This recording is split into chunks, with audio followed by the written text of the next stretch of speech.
Just super excited to be in a regional again. It's, for some, it seems like, it's just what we do, but it's really hard to get here. And I made sure the players heard that from my mouth. And I think the other coaches chimed in a little bit as well. It's an honor to be obviously a top 8. And we've had a lot of things happen to us this season as far as injuries and sickness, and, other teams have as well. It just seems like ours hit all kind of at the same time, and our players found a way to get through it, and extremely proud of them. And it's a new season. It's all about what we do from here on out. It's, the previous games obviously got us where we are, but it doesn't matter anymore. And that's what I told them.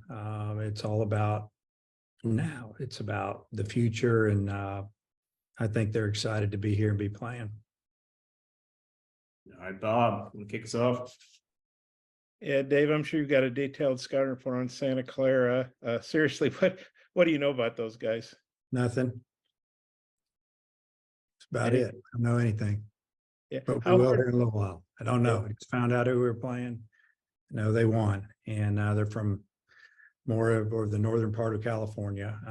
I know that they're a champion. They won something. They're a championship team. So all as I know is probably just a little bit more than what most people know about them, what popped up on the board. So we'll look into them right now.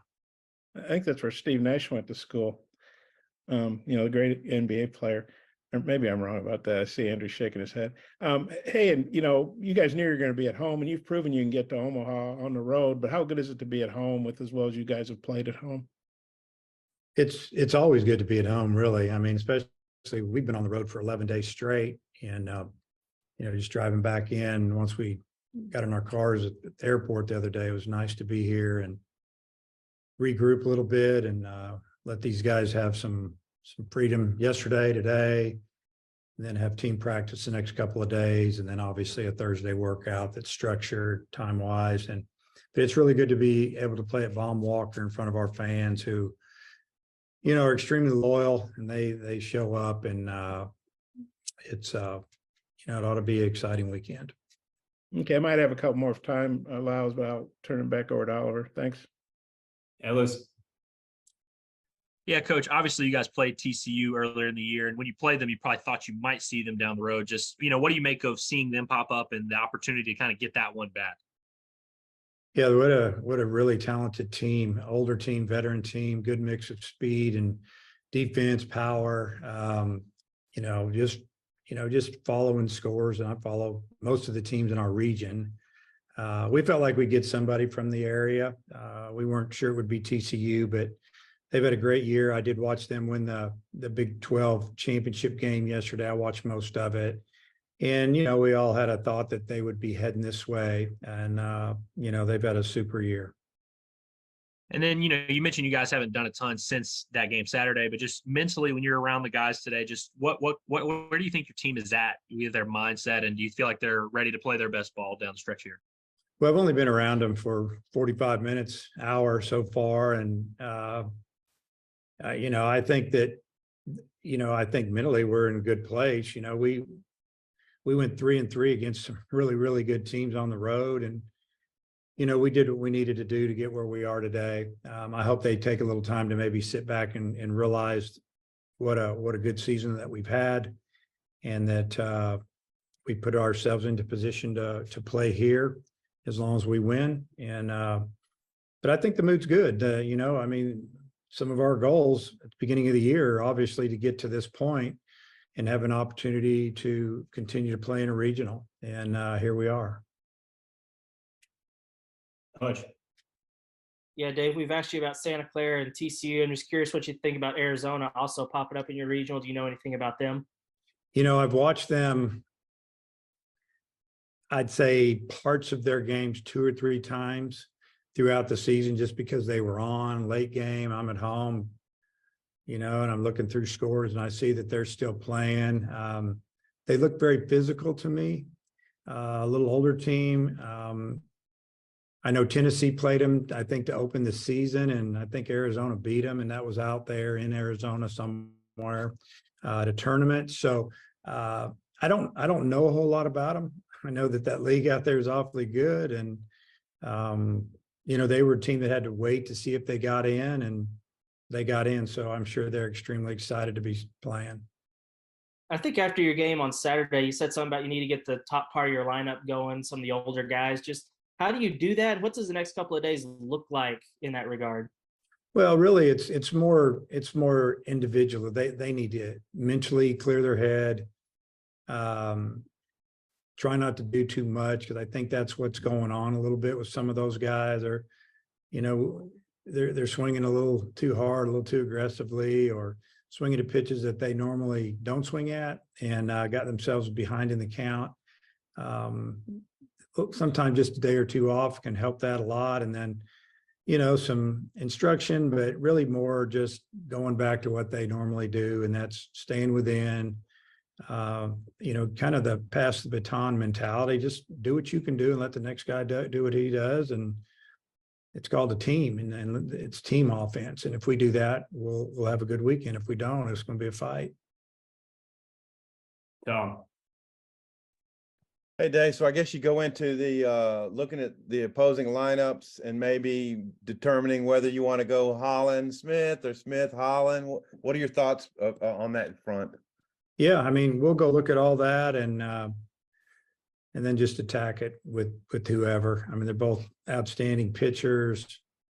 You know, again, it's not like a righty or lefty situation. They're both left. I mean, we could go Tigered if we felt like it. So we'll figure that out here in the next day or two. And I don't know if we'll announce that till Thursday. So we'll figure it out. I got you. And just what you've gone through, the ups and downs, and yet maintain consistency with some guys who've had to come in off the bench. Different guys have been hot through the year. I don't know, maybe what does that say for where your team is that you've done that, you know?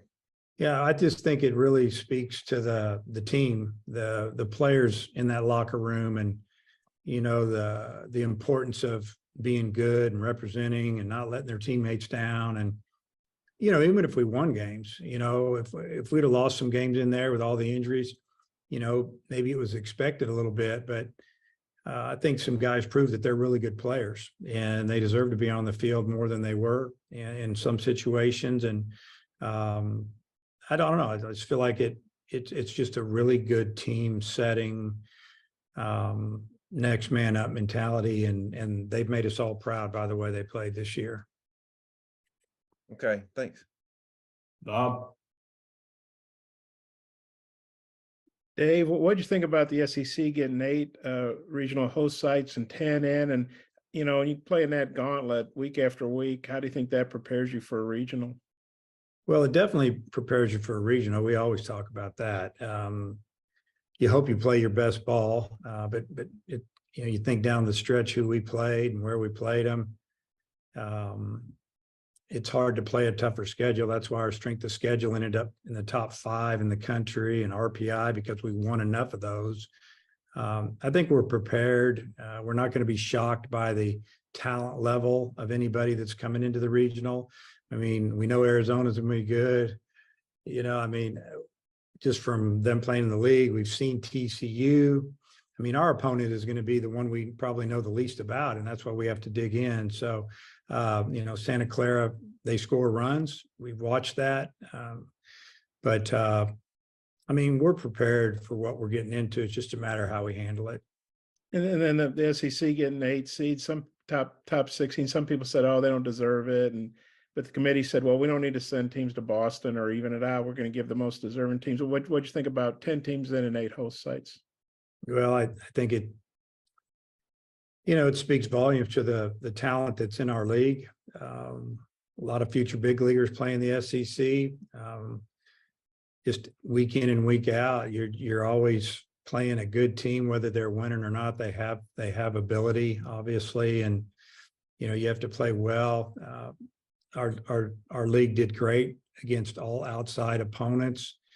You know, if you look at the winning percentage there, it's probably 800, something like that. I don't know. It's what I thought I saw earlier, but it's well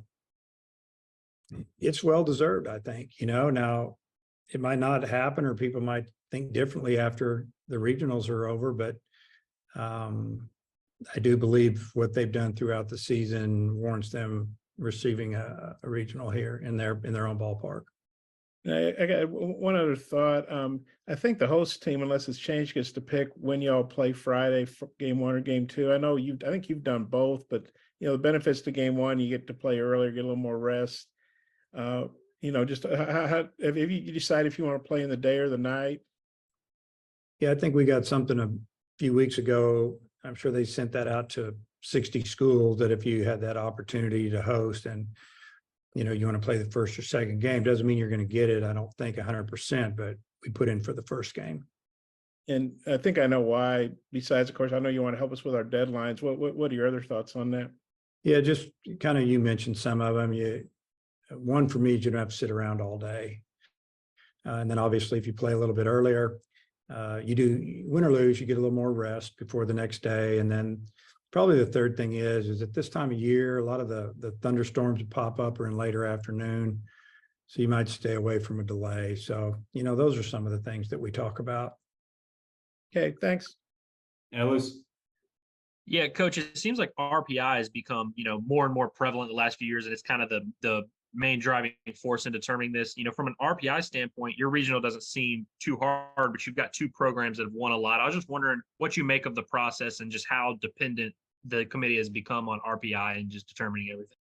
I think they use the RPI first, just about. And, I don't think the RPI, if you're in certain regions of the country, it's as easy to finish with a higher RPI just because the schools around you aren't winning enough. They don't play enough schools that have RPI. I mean, everything connects, but I think the teams out West are really talented, and I don't know how you fix it. I haven't looked into it that far, but I do believe the committee is all over the RPI. And I think next they're really into strength of schedule, who you tried to play. I think it really helped, say, Oklahoma. They had their strength of schedule was really good. And I think that helped them get into the tournament. All right, Hutch, want to close this out? Yeah, I just got a quick one, Dave. With Wagner returning to the lineup, that moved McLaughlin back to the bench, but I think he used him a pinch hitter at Vandy. He drew a walk, and he also had the RBI single in Hoover.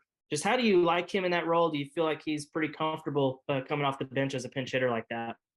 Yeah, I think that he's real good at it. Obviously, he's calm and under control. He looks the same in the box, as a pinch hitter in the 8th or 9th as he does when he's starting. It's not like he's sped up, and there's always that opportunity in the game for him to come in and a tough situation and get us a big hit or drive in a run. And obviously he's the guy that if we had another position, he'd be playing it, or we'd put our DH in. And you never know when someone's going to get hurt or the matchup isn't good or they're not having a good day, and he can jump in there. And really appreciated his attitude. And but if you look at his numbers, I mean, he deserves to be playing. All right, Coach, appreciate the time.